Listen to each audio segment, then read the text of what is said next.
الله أكبر الله أكبر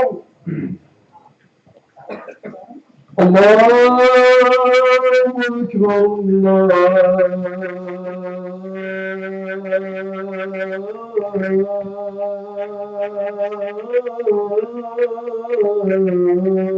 أكبر أشهد أن لا إله إلا الله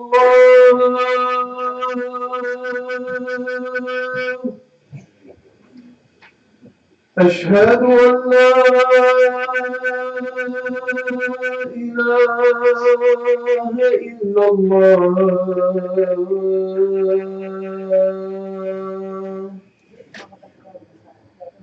أشهد أن محمدا رسول الله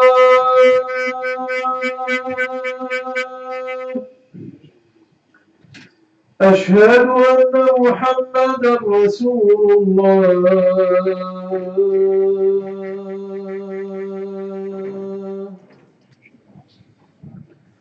حي على الصلاة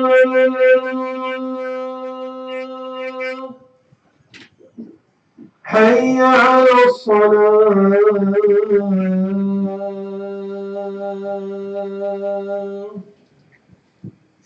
حي على الفلاح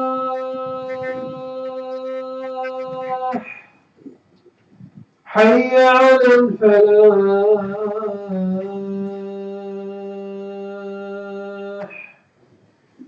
الله أكبر الله أكبر لا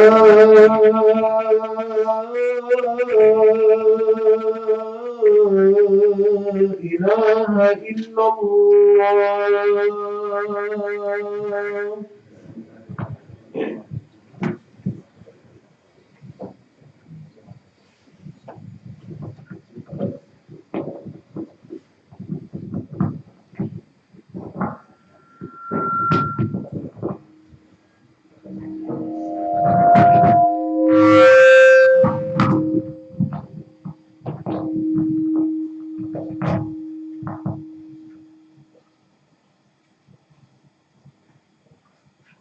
إن الحمد لله نحمده ونستعينه ونستهديه ونعوذ بالله من شرور أنفسنا ومن سيئات أعمالنا من يهده الله فلا مضل له ومن يضلله فلا هادي له وأشهد أن لا إله إلا الله وحده لا شريك له وأشهد أن محمدا عبده ورسوله صفيه وخليله بلغ الرسالة وأدى الأمانة ونصح الأمة وكشف الغمة وجاهد في الله حق جهاده حتى أتاه اليقين وتركنا على المحجة البيضاء ليلها كنهارها لا يزغ عنها إلا هالك ربنا لك الحمد كما ينبغي لجلال وجهك وعظيم سلطانك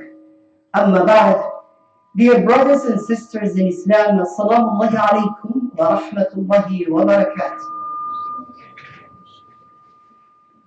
Before we enter, inshallah ta'ala, our khutbah, in the title of Believing the Punishment of the Grave, our Iman bi'adab al-qabr, I would like to share with you why I chose this topic. Although I'm aware of it, there's many of you know this topic in and out. Some of you are more knowledgeable than me in this topic. The reason I chose, I will share with you. It has been almost close to 3 years, since 2017, that many Muslims, some of them, they're actually carrying the title of scholars, and many others Muslims, ordinary Muslims all around the world, started actually questioning if the adab al-qabr exists or not. All the evidence they have is to use the logic. What Allah subhanahu wa ta'ala needs from our punishment to punish us in the grave. What's the benefit that Allah subhanahu wa ta'ala needs from it? Forgetting that the punishment of the grave is the part of al-ghaybiyat, which means unseen things. Human being, for the last 4 centuries, they've been trying if there is an evidence of beyond the world that they live in. They come up with all the physics rules and laws that you know, until they reached the last 40 years in the last century on 20th, coming up with something called paraphysics, which is anything that happening, but it's beyond the comprehension of mankind. And they give it back, saying there is no clarification or meaning for that. If that is the conclusion of non-Muslims, why are the Muslims are questioning something that Allah subhanahu wa ta'ala mentioned in Quran by evidence, something that the Prophet ﷺ stated in many hadith? That is the reason I'm sharing with you this topic. We'll start from the Quran al-Karim. Muslims are asking, Allah subhanahu wa ta'ala never even mentioned in the Quran. Or it's the interpretation of the scholars in earlier time and the modern time. Something they call mafhum min siyaq al-ayah. No, it is a definite. For those who have even the basic, solid knowledge in Arabic language will know this. In interpretation of the Quran, when you're looking at the content of the ayah, you're looking in many aspects. The first thing is, this ayah that are you looking for, the interpretation of it, is it a part of the previous verses that before? Is it ayah called al-jumla i'tiradiyya, which is Allah subhanahu wa ta'ala, it's statement that Allah subhanahu wa ta'ala addressing alone.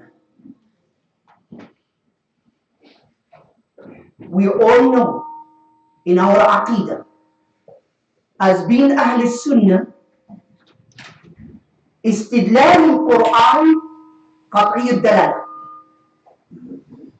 To take the ayah from the Quran, an interpretation of the Quran is a definite, is absolute value that no human being can alter or add. It has been like that from the time of Prophet ﷺ, received from Jibreel and Jibreel received from Allah subhanahu wa ta'ala, till today, until حتى يرث الله الأرض ومن عليها, until Allah subhanahu wa ta'ala will take over and make accountable each of mankind what they have done in this life.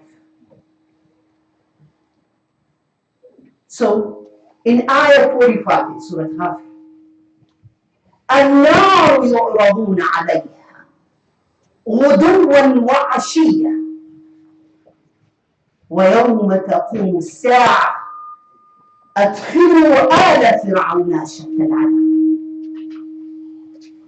I always tell you this and assure with my brothers and sisters. One of the miracles of the Quran, for those who have the chance and the privilege, whether they speak that language or learn that language academically, they will know that the Quran and Allah subhanahu wa ta'ala, when is addressed, anything that unseen from the ghaybiyat, Allah subhanahu wa ta'ala used fi'l mudari', the present tense that state something that happening now and future as well. So in this ayah, Allah subhanahu wa ta'ala says what? Allah yu'radun. For those who knows the grammar in Arabic.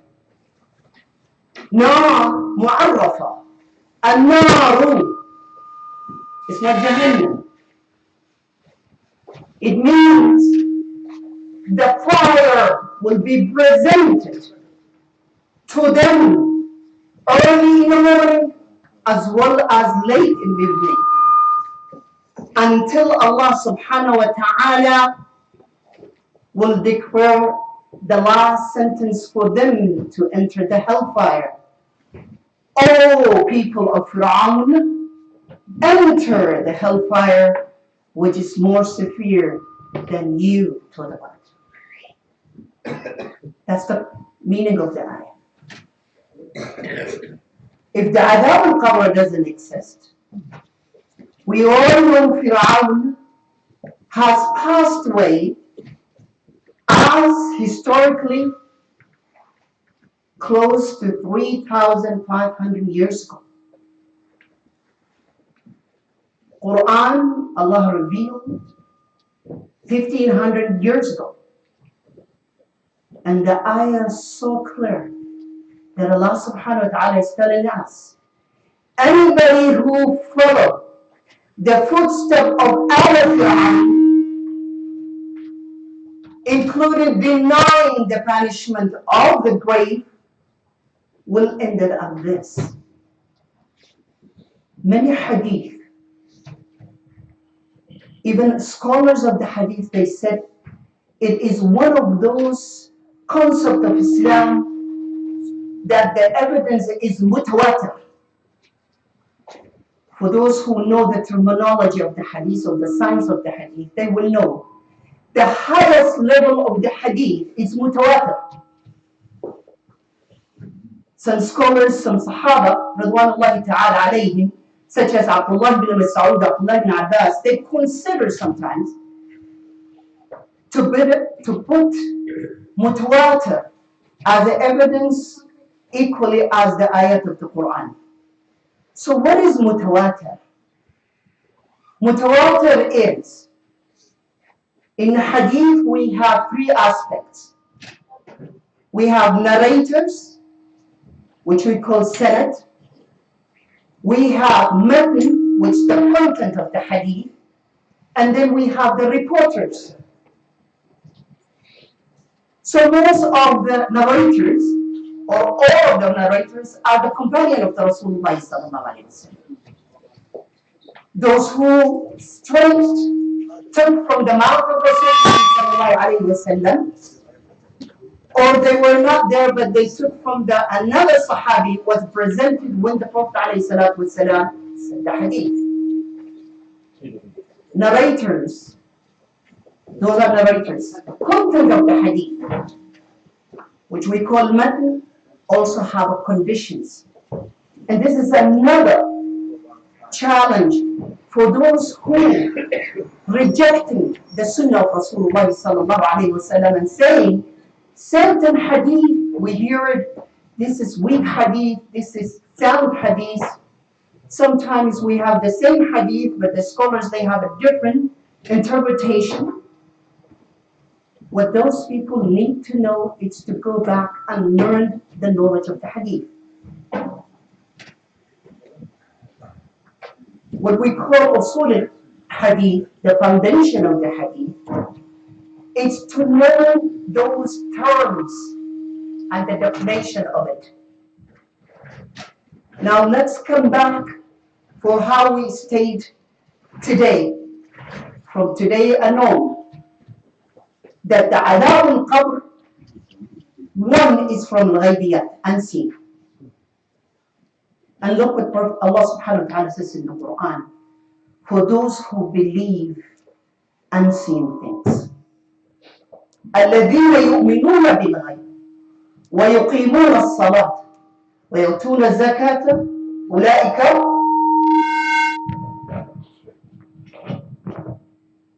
الذين يؤمنون بما أنزل إليك وما أنزل من قبلك وبالآخرة هم يوقنون أولئك على هدى من ربهم وأولئك هم المفلحون.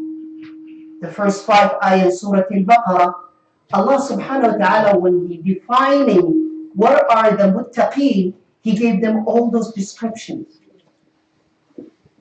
الذين يؤمنون بالغيب, for those who believe in unseen.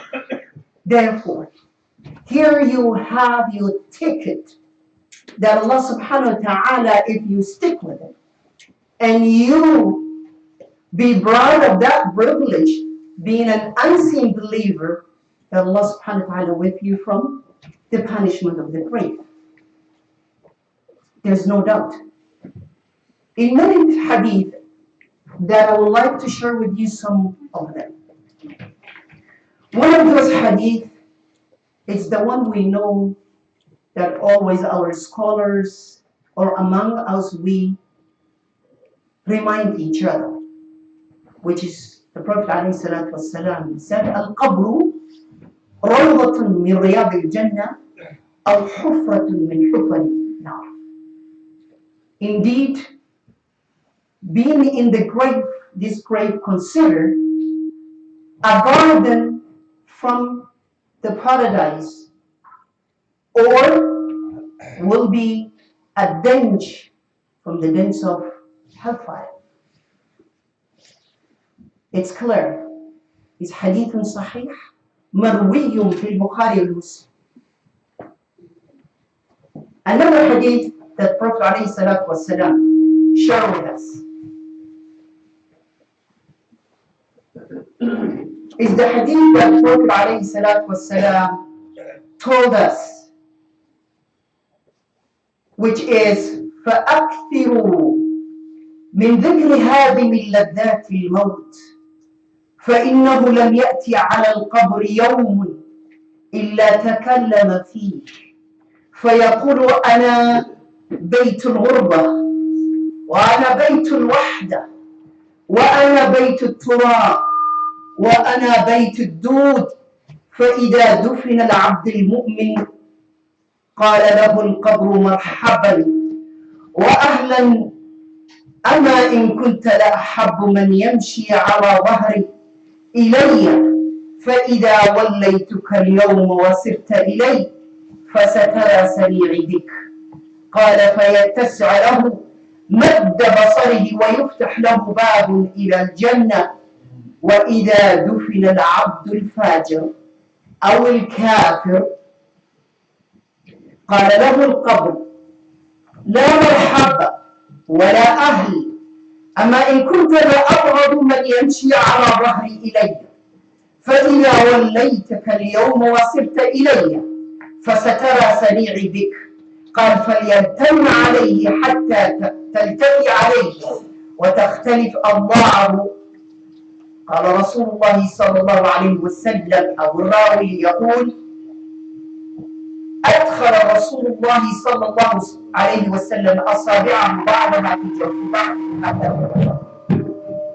So this hadith is a long hadith, but it's a scary one too, as well as giving us a good news for those who believe in an unseen and work hard for it, that Allah subhanahu wa ta'ala to save them the severeness of the punishment of the grave. So the hadith says, the Prophet ﷺ said, remember all the time the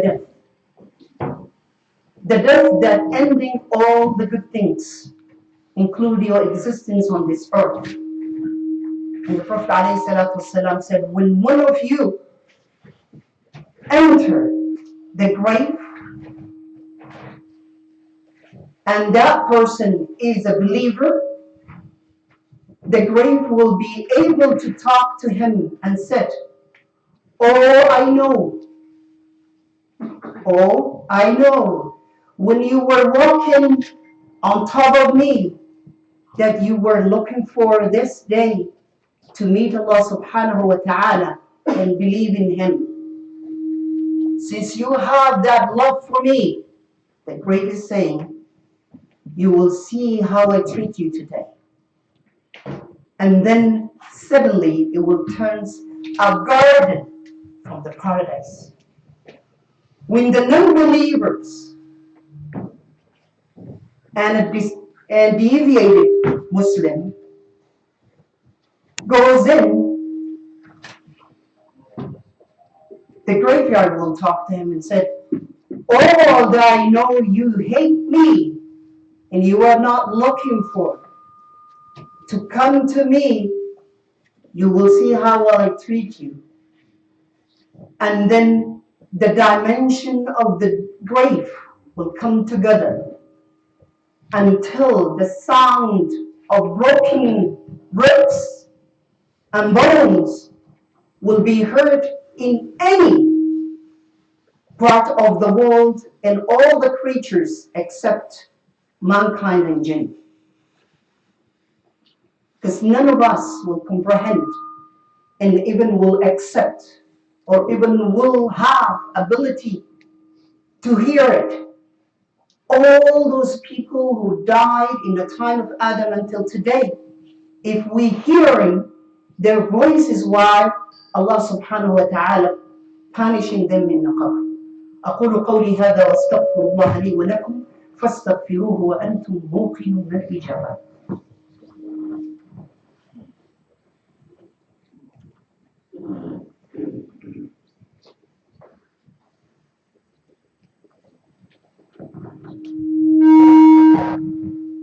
الحمد لله رب العالمين والعاقبة للمتقين ولا عدوان إلا على الظالمين.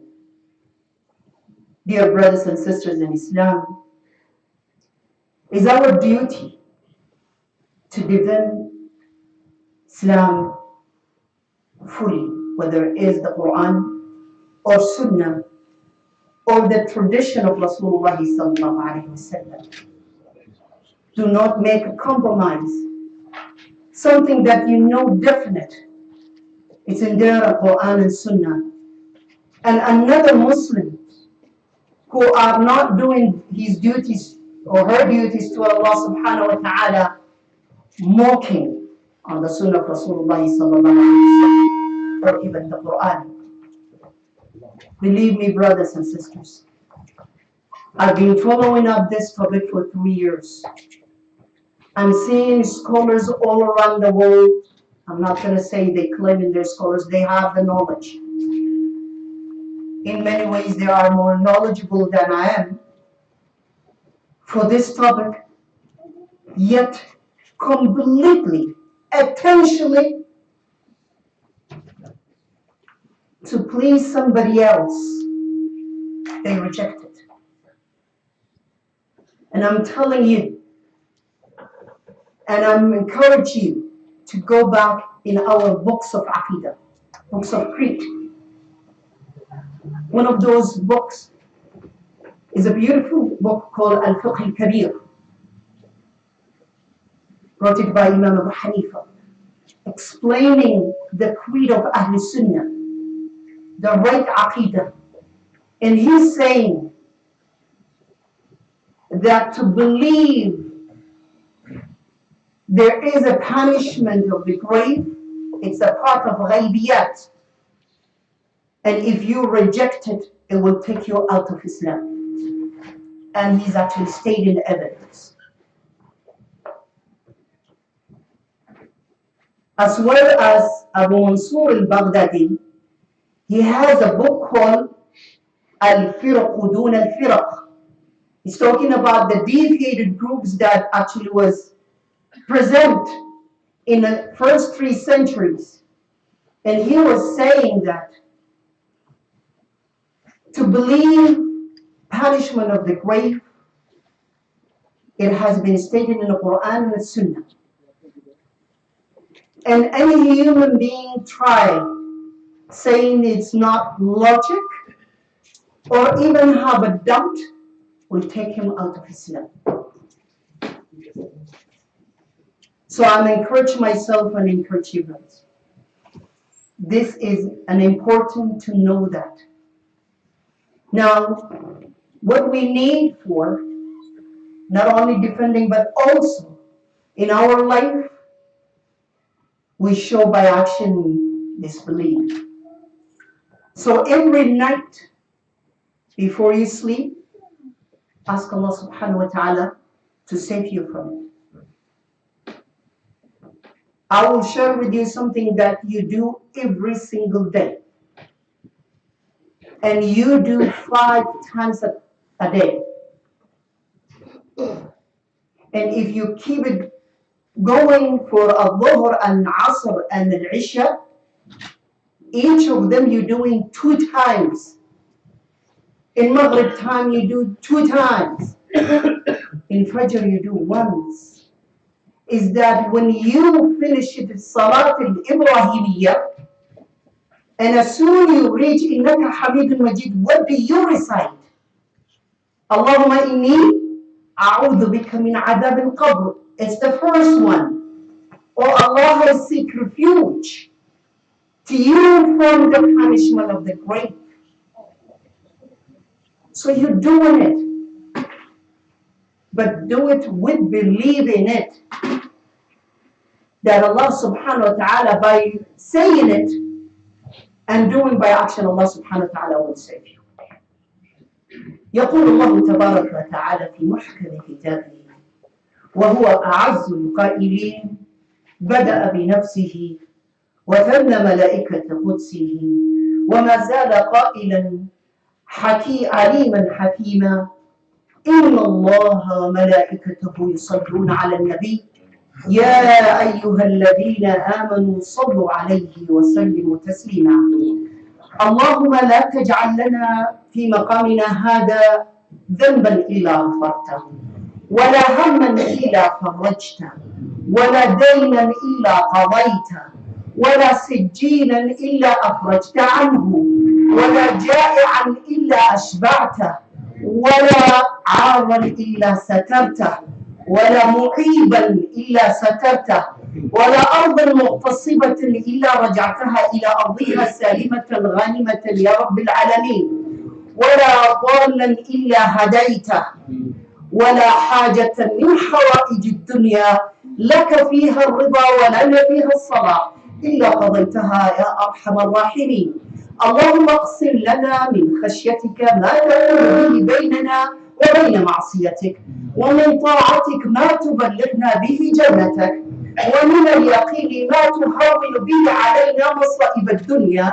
اللهم متعنا بأسماعنا وأبصارنا وقواتنا ما أحييتنا واجعل وارث منا واجعل ثأرنا على من ظلمنا وانصرنا على من عادانا ولا تجعل مصيبتنا في ديننا ولا تجعل الدنيا أكبر همنا ولا مبلغ علمنا ولا تسلط علينا من ذنوبنا من لا يخافك ولا يرحمنا. اللهم احينا حياة السعداء وأمتنا موت الشهداء. اللهم احينا حياة السعداء وأمتنا موت الشهداء. اللهم انصر الإسلام والمسلمين في كل مكان يرفع فيها اسمك يا رب العالمين. اللهم انصر المسلمين في العراق والمسلمين في لبنان وفي سوريا وفي اليمن وفي الصومال وفي باكستان وفي كشمير وفي أفغانستان وفي أي بقعة طاهرة ترضى ويرفع فيها اسم الله عاليا. الله أكبر. اللهم إنا نسألك الهدى والتقى والعفاف والغنى ونسألك جنتك ورضاك ونعوذ بك من سخطك والنار. وأقم الصلاة.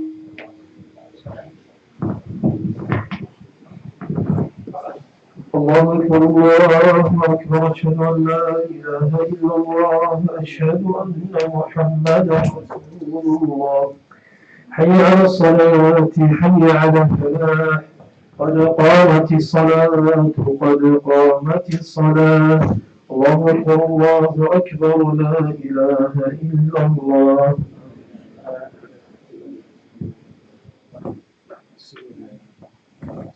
استقيموا يرحمني ويرحمكم الله. Fill the gaps, brothers.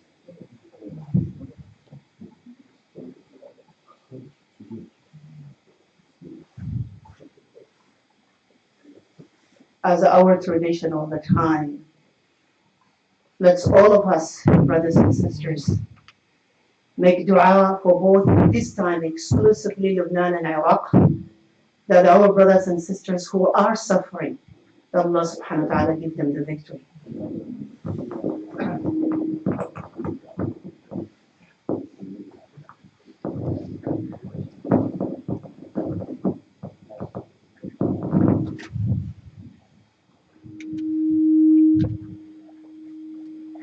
Allahu Akbar.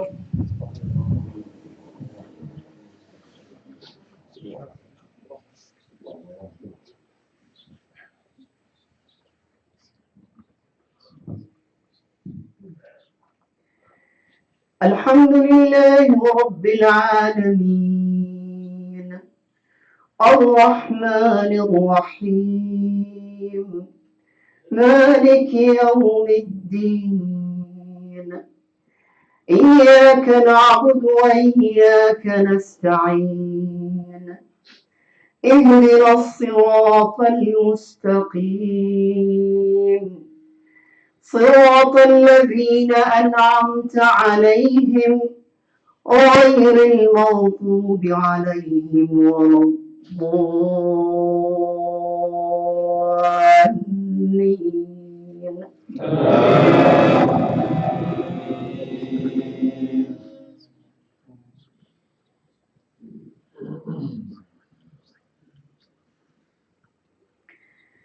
ألم نشرح لك صدرك ووضعنا عنك وزرك الذي أنقض ظهرك ورفعنا لك ذكرك فإن مع العسر يسرا إن مع العسر يسرا فإذا فرغت فانصب وإلى ربك فارغب.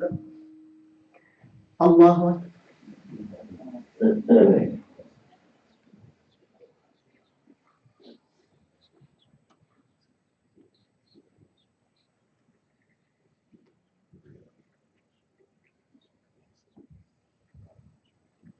سمع الله لمن حمده.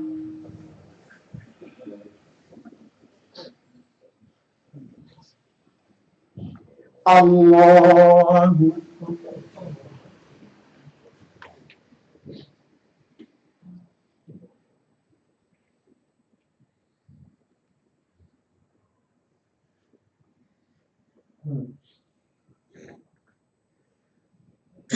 الله أكبر.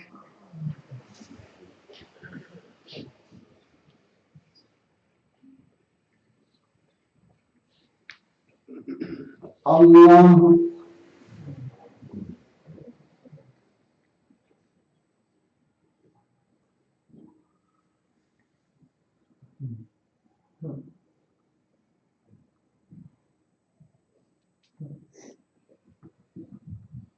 الله أكبر.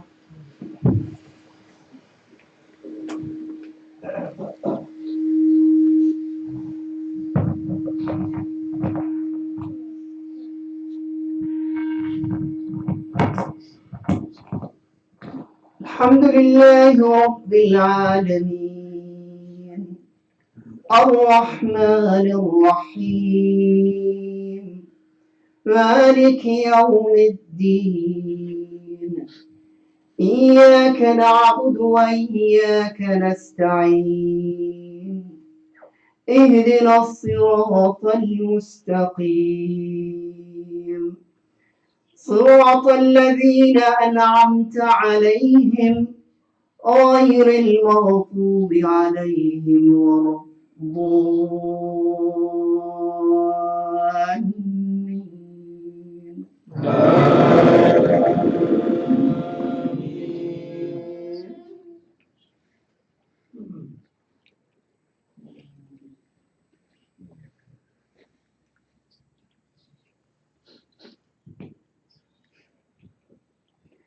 ألهاكم التكاثر حتى زرتم المقابر كلا سوف تعلمون ثم كلا سوف تعلمون كلا لو تعلمون علم اليقين لترون الجحيم ثم لترونها عين اليقين ثم لتسألن يومئذ عن النعيم. الله أكبر.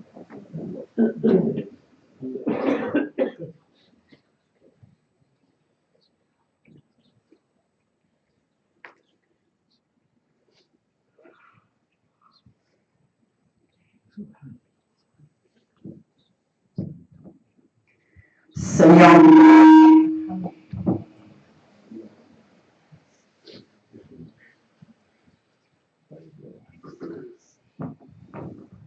الله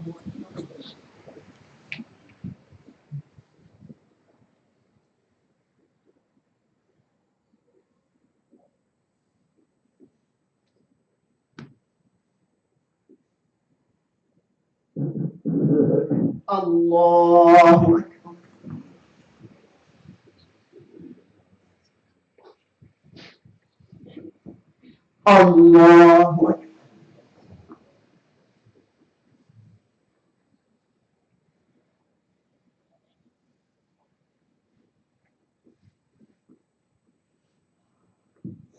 الله.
السلام عليكم ورحمة الله. السلام عليكم ورحمة الله.